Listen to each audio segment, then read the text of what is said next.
going on? Welcome in the Matt Bernier Show, DRF TV, live.drf.com, livestream.com, the Daily Racing Forms Twitter handle, at DRF Inside Post, as well as the Daily Racing Forms Facebook page. My name is Matt Bernier. You can follow me on Twitter, at Bernier_Matt. This is the preview edition of the Matt Bernier Show, taking a look at a couple of races from this upcoming weekend. That would be the weekend of June the 16th. We'll go with a Grade 1 from Churchill Downs underneath the Twin Spires at night, as well as a nice little stakes race from north of the border with our friends up at Woodbine. If you listen to this show podcast form, like most of you do, YouTube, SoundCloud, iTunes, video.drf.com. If you listen on YouTube, click that subscribe button, give us a thumbs up. You'll get all the latest offerings from DRF TV. If you listen on iTunes, write us a little review, give us a nice rating. It would be greatly appreciated. We're going to do a little bit of a look back before we look at those two races that we'll preview for this weekend at what happened last weekend. Because last weekend was an historic weekend at Belmont Park. We had the 13th Triple Crown champion crowned in Justify, going out for Bob Baffert and Mike Smith. And really, it felt like just an endless drought, like we would never, ever see another one, because it had been, 2-3 years? It had been just an unbelievable amount of time between Triple Crown champions. I'm being obviously a little facetious, kidding here.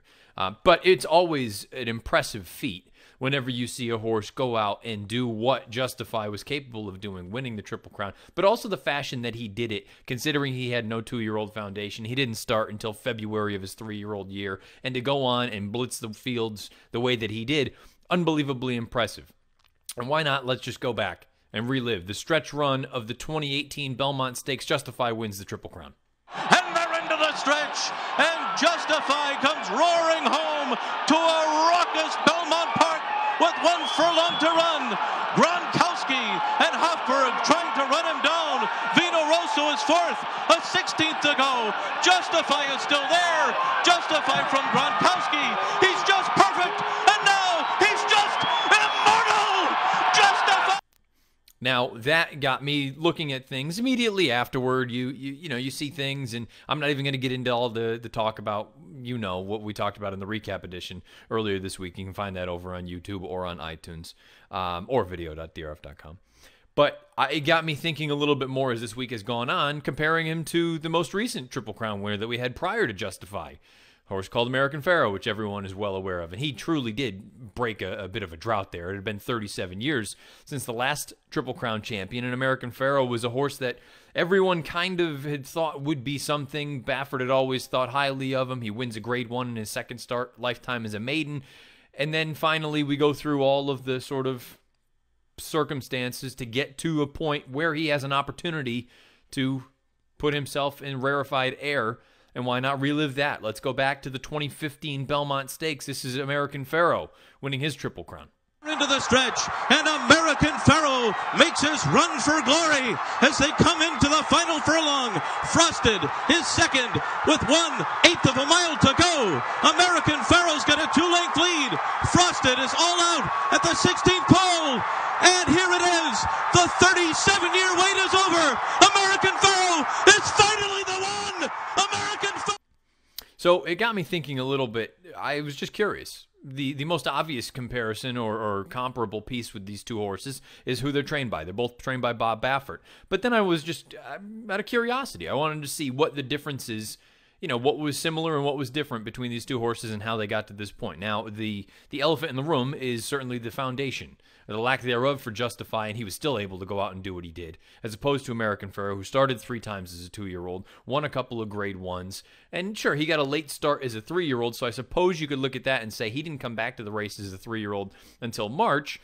Justify started his career in February, but there is a tremendous difference between having 3 races as a 2-year-old and being an unraced horse going out there making your first start in February. So I'm not saying that you give the upper hand to one side or the other, but just that's a very glaring difference with the two.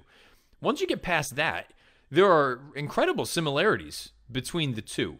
And the fellas in New York, they can throw up the PPs basically in any order, but I'm just going to go back and forth. When you look at American Pharoh, he runs in the Kentucky Derby. He goes off as the 5-2 favorite.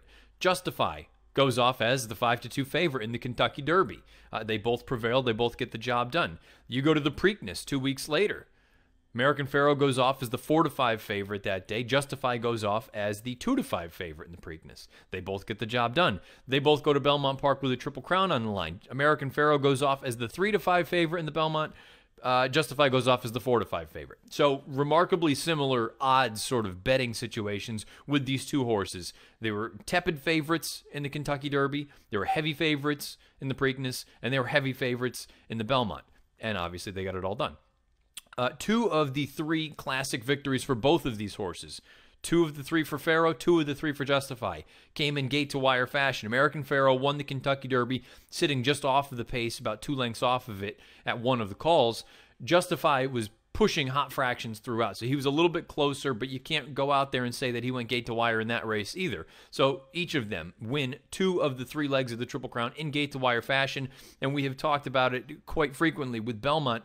Usually, if you're on the best horse, the best spot for you to be is right there out front on the lead, going, dictating terms, and that's what both of these horses did. Pharoh, you wonder, a lot of people have brought up Victor Espinoza the year prior to American Pharoh, had an opportunity with California Chrome.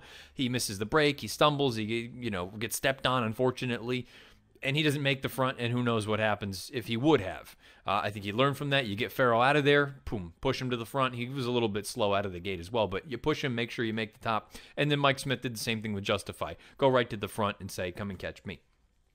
From speed figure standpoints, though, now we get a little bit of a differentiation between the two.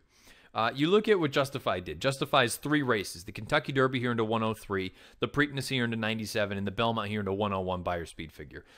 You put those 3 together, it boils out to about a 100 average as far as Beyer speed figures are concerned for his Triple Crown efforts. It's very strong. Can't argue with those. But then you look at a horse like American Pharoh, when you go through his Derby here into 105, his Preakness a 102, and his Belmont a 105, the average of those 3 races comes out to a 104. So pretty, I understand, I can sit here and in some of these races that we go over and we preview, I say, yeah, no, don't split hairs over 2 or 3 points. But if you're just making a comparison between 2 horses and they're never going to race against one another, a 4-point average is a pretty significant difference. And one horse had a race where he didn't eclipse a 100, and the other horse never earned anything less than a 102. So I would say upper hand to Pharoh there. When you look at the margins of victory in the 3 races between the 2, Justify wins the Kentucky Derby by 2.5 lengths. American Pharoh wins the Kentucky Derby by a length. Justify wins the Preakness by a half length. It looked probably like it was a closer race than it actually was. American Pharoh blew the doors off the field and won by 7. Belmont Park for Justify, he wins by a length and 3/4, doing it pretty comfortably all throughout. American Pharoh took waves of heat and still drew off and won by 5.5 lengths in the Belmont. So again, from a brilliance standpoint, I would side with American Pharoh. You can also add in other pieces to this too. Each of them had to win at least one race of the Triple Crown over a sloppy racetrack. Justify had to do it twice. He had to do it in the Derby and the Preakness. American Pharoh won the Preakness over a sloppy racetrack. And as far as the Belmont is concerned, when they finally got the job done, Justify faced a field of 10. American Pharoh faced a field of 8. I'm not trying to say I think one horse is better than the other, because Justify's career, or to this point anyway, it's incomplete. We don't know what he ultimately is. If he never races again, then sure, you can make a case, but it doesn't sound like that's going to be the situation. It sounds like he's going to come back and race a few more times before it's all said and done. Pharoh, we get to see him 3 more times following the Triple Crown. We know how impressive he was in the Haskell. We know how impressive he was in the Breeders' Cup. And we know how impressive he was in the Travers, even though he was defeated. The other thing that we also have that we don't know just yet about Justify is we know what the horses American Pharoh faced ultimately turned into. We know that, you know what, in the Belmont and the Derby, he took a horse like Frosted and really kind of made mincemeat of him. And all Frosted did was turn out to be one of the best older horses, a 4-year-old, winning the Met Mile and winning the Whitney. We know what Keen Ice, maybe if you want to say, myself, I was one of the main people saying, a bit of an underachiever, but he was still a very talented horse. There's really no arguing that. He wins the Travers. I understand circumstances got American Pharoh beat that day, but, you know, Keen Ice did some good things throughout his entire racing career. We unfortunately don't know what the fields that Justified defeated will turn into, because it's too early. I mean, it's only been a week since the Belmont, and now we'll find out if Good Magic turns into a monster, and we'll find out if Gronkowski turns into a monster, and we'll find out about some of these other horses, going through and just looking at names here. Tenfold, I think he's okay. Hofburg, we think he's all right as well. But there's just, it's too early to really make a judgment there. I will say, I've never seen Justify in person through any of his 6 lifetime starts. I was lucky enough to see American Pharoh live basically from the Kentucky Derby on. And I've never seen a horse move the way that American Pharoh moves up close. And I don't know if anyone else can either agree or disagree, but anyone that saw American Pharoh, I'd love to know your thoughts, because there was something about the way that horse moved that is just, it was very different. I still have never seen a horse move the way that he did, where it just looked like everything was very, very easy. Not that it didn't look easy for Justify, but I've never seen a horse be able to just go out there and never look like he's taking a deep breath with his ears up the whole way, and it's like he's just jogging and he is pounding a field into the ground. And that's what it was with American Pharoh. That's the way it felt anyway. Watching him, it looked like everything was effortless. Whereas with Justify, it's not that it doesn't look like that, and it's not that it's not impressive. It just he looks like a good racehorse. But American Pharoh, to me, he floated. It didn't look like he ever took a deep breath. Even in the Travers when he lost, and he put away Frosted after Frosted came at him with that crazy run, it still didn't look like he was particularly, getting down to the bottom. That was one of the few times I think that he actually saw his ears go back, where it looked like, oh my goodness, he actually is running. He has to try a little bit here. He was just that brilliant. It was just, and again, do what you will with this. This was nothing more than just kind of a compare and contrast as to how these two horses got through their historic campaigns, because they already, both of them, historic. We know what American Pharoh, he's already taken his place in history. And Justify, guess what? This has been an historic run for him as well, because he's one of 13 to ever do this. And he's done this in such a different fashion than any of the other horses that accomplished it, considering, again, such a light foundation, lack of seasoning, you name it. But just again, it'll be interesting to see ultimately what Justify does now that this is done. Now that he has accomplished and earned the Triple Crown, what does he do going forward? Does he continue to improve like American Pharoh did? I mean, Pharoh then upped his game to a 109, and we're just looking at it strictly from a speed figure standpoint. Moved from a 109 in the Haskell and ultimately capped things off with a 120 in the Breeders' Cup Classic. The rarefied air, to me, it's always been the 120 is the threshold. That is what separates the really strong horses from the really good horses. Pharoh was able to get up to that 120 threshold. I don't know if Justify will or won't be able to get up there. You're never going to be able to take his Triple Crown away from him.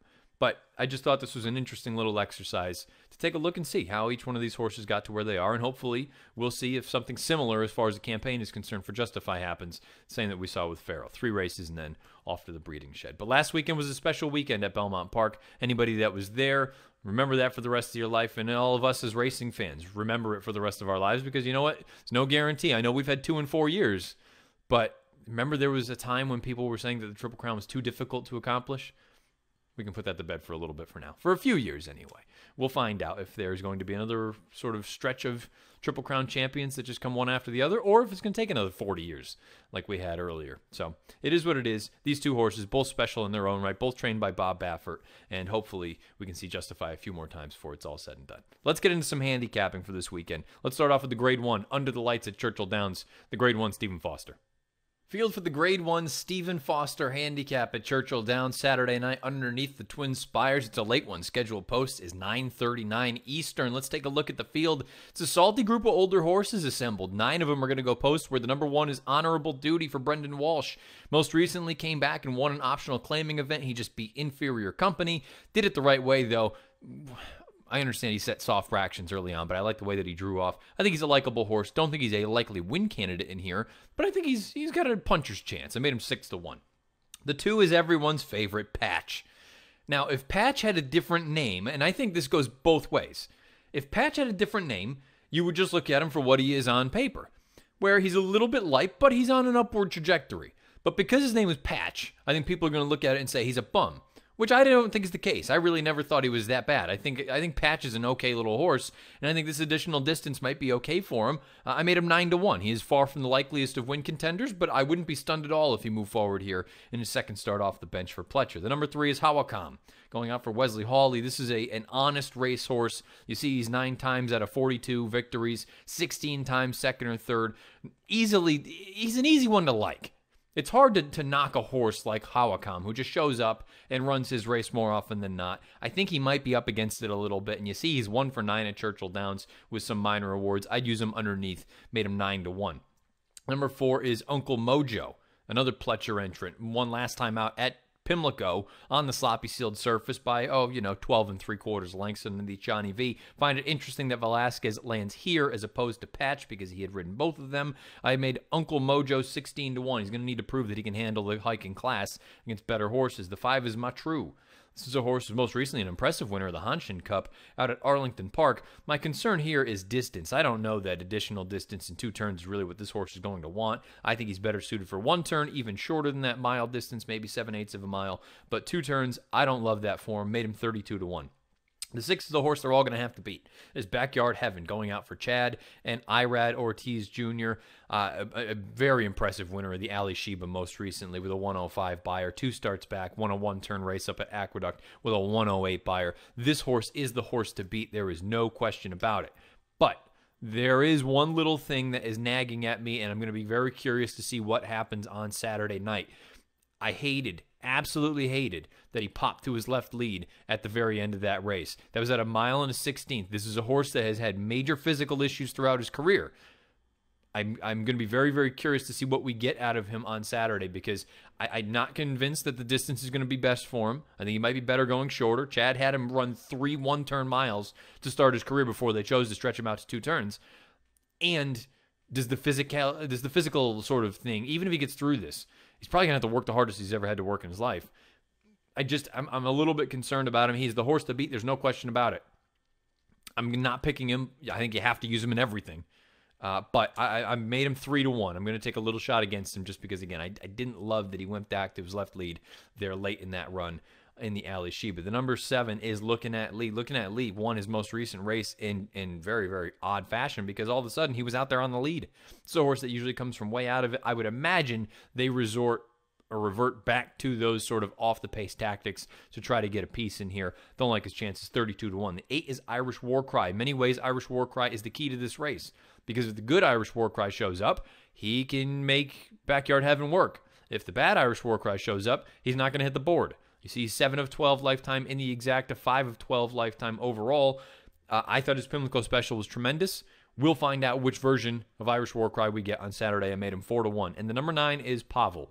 Pavel is a horse, anybody that's been paying attention to any of the videos I've done over the past handful of years knows how high I was on Pavel coming out of the Smarty Jones, going into the Jockey Club. I picked him in there. I thought he ran a bang-up race, and then they threw him to the Wolves in the Breeders' Cup Classic. I thought it was too much too soon. And unfortunately, I know there were circumstances with his first 3 starts, or his 3 of his 4 most recent starts. Let me get that out.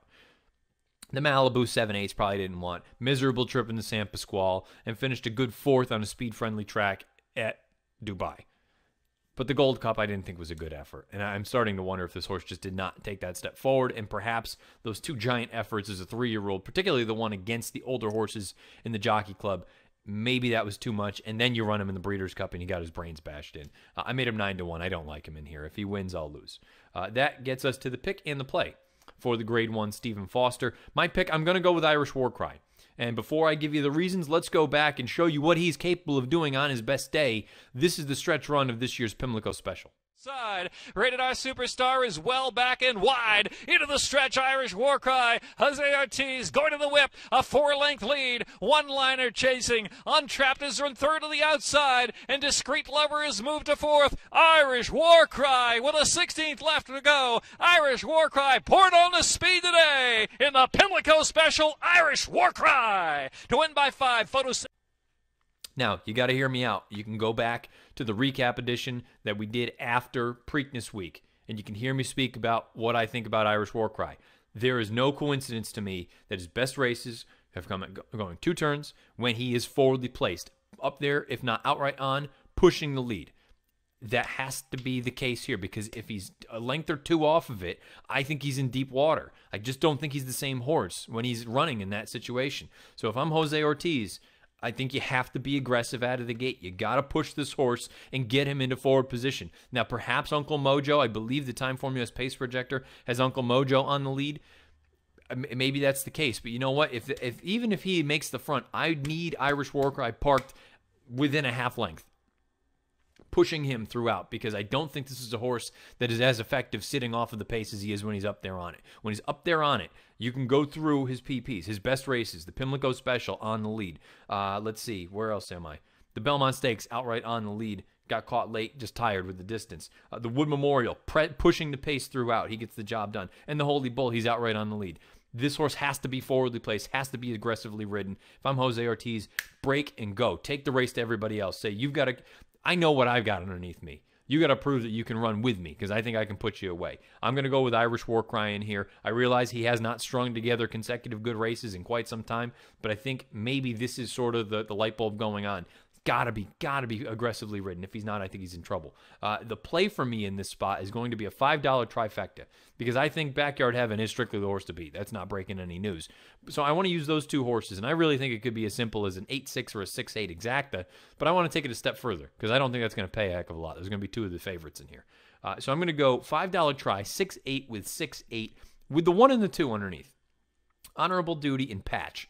If one of those two horses can come with a little bit of a run, again, Honorable Duty, I don't expect him to be that close to the pace. I think he's going to be sitting 3 or 4 lengths off of it and try to make that run. You see he likes Churchill Downs. This distance isn't a problem for him.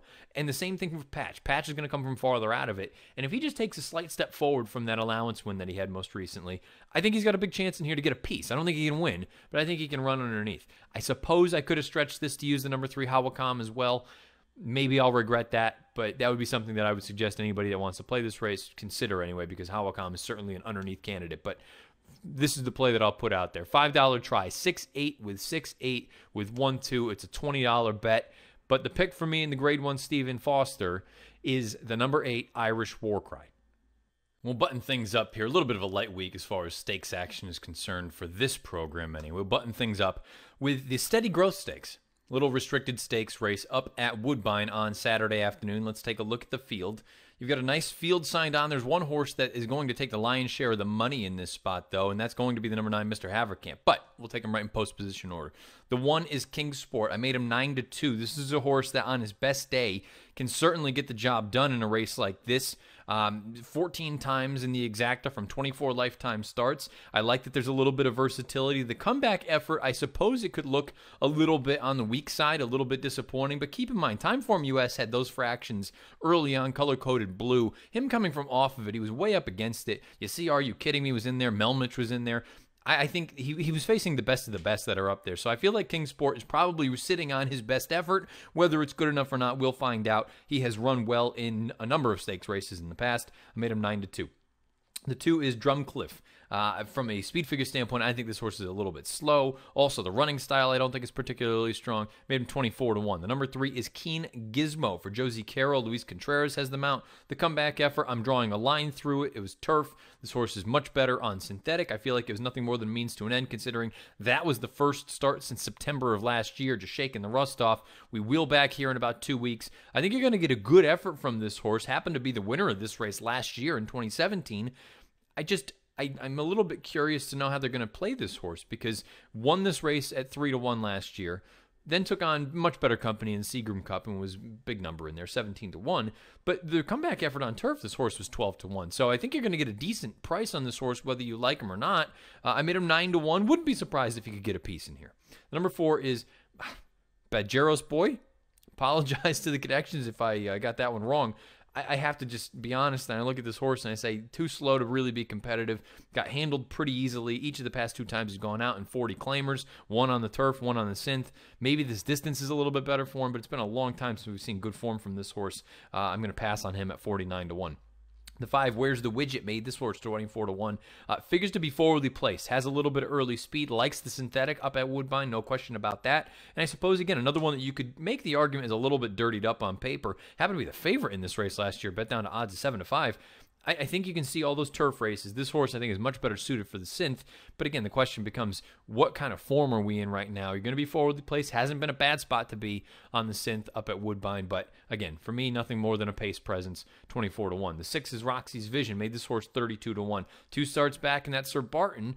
Now, again, I know it was in 2017 in December, but that was a pretty darn good effort. 88 Buyer that's at least competitive in here. Maybe not good enough to win, but puts this horse in decent enough standing. Thought that return effort, just it is what it is. It was nothing more than a means to an end. Still, this horse is going to need to up the game and get back to that run from 2 starts back if he's going to have any chance. Made him 32-1. The 7 is Sing and Cry in Dubai. Norm McKnight. Now, throw out anything from McKnight's Barton at your own sort of risk, because it's just still clipping at 42% out of 67 starters. But there's a couple things with this horse. Distance, I don't know if that works. The blinkers are coming off. That's been a pretty decent move in the past for McKnight, and recently he's batting 50% with the move.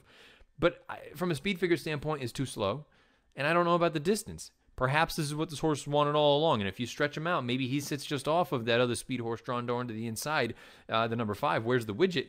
I suppose it's not impossible, but I think right now the way the barn is going is going to attract a lot of money. More so, I shouldn't say a lot, more than he deserves. I wouldn't be surprised if he goes off in that low double-digit range, in the 10-1 range. I think it should be much higher than that, 32-1 for me for the 7 horse. The 8 is Nippagong. Nippagong goes out for Rachel Halden. I like this horse a little bit. Made him 6-1. His best races make him a fringe contender in here. Now, the problem is his best races, they may not be good enough to get the job done on top, but I certainly think he's going to come with a decent enough effort. You see, he's 5 of 19 lifetime, and I think he's much better on synthetic than he is on turf. You can tell that just by that career box in the upper right-hand corner of your past performances. He's 5 of 11 lifetime on synth, and he's 0 for 8 lifetime on turf. I think he's much more of a synth horse than a turf horse. Made him 6-1. The 9 is the horse they're going to need to beat. Mr. Haverkamp goes out for Catherine Day Phillips. I think he is the opposite of Nippagong. I think he's the kind of horse that much better on turf than synth. To me, this might be nothing more than a means to an end to get ready for something bigger and better on the grass. But having said that, if he runs his best race, he's simply better than these horses. What he did as a 3-year-old was very impressive, and I'd expect him to come back ready to go. Made him 9-5 in here. The number 10 horse is Chris's Brew. Chris's Brew came back off of a giant layoff most recently in an open 40 event. Didn't really do much running. Now he shows up here. Don't like his chances. 24-1. And the 11 is Narrow Escape, going out for Justin Nixon. Again, a horse on paper that's slow from a figure standpoint, has a little bit of tactical ability, so maybe works out a decent trip, but going to need to take the game to the next level if you're going to be competitive. 32-1 for me in here. Let's go to the pick and the play for the Steady Growth Stakes, race number 8 up at Woodbine. For the pick, I'm going to go with Nippagong. I kind of tip my hand a little bit. He may not be the most likely win candidate. His best race still might not be good enough to get the job done because he really lives in that sort of high 80 range. If he could crack 90, maybe he's got a puncher's chance. But there are other legitimate runners in here. And again, if Mr. Haverkamp runs his best race, he's probably going to be tough to beat. But I'll take a shot with Nippagong in here. I'm going to play $20 to win on him. But I'm also going to back him up with some safer exactas with the 1 Kingsport, who I know Jeff Bratt from up at Woodbine. He likes this horse. And I'm going to use Mr. Haverkamp as well on top of the number 8 Nippagong. So my plays in here for the Steady Growth, $20 to win on the 8 Nippagong, and $10 exactas, 1 and 9 with the 8 horse. That's going to do it for the preview edition of the Matt Bernier Show this week. If you've been listening live, thank you for doing so. Live.drf.com, livestream.com, Daily Racing Forms Twitter handle at DRF Inside Post, as well as the Daily Racing Forms Facebook page. If you listen to this in podcasts, like most of you do, YouTube, SoundCloud, iTunes, video.drf.com. If you listen on YouTube, click the subscribe button, give us the thumbs up. Greatly appreciated. Comments, questions, concerns, whatever else it may be, fire away in the comment section below the video player on YouTube, or shoot me a tweet at Bernier_Matt.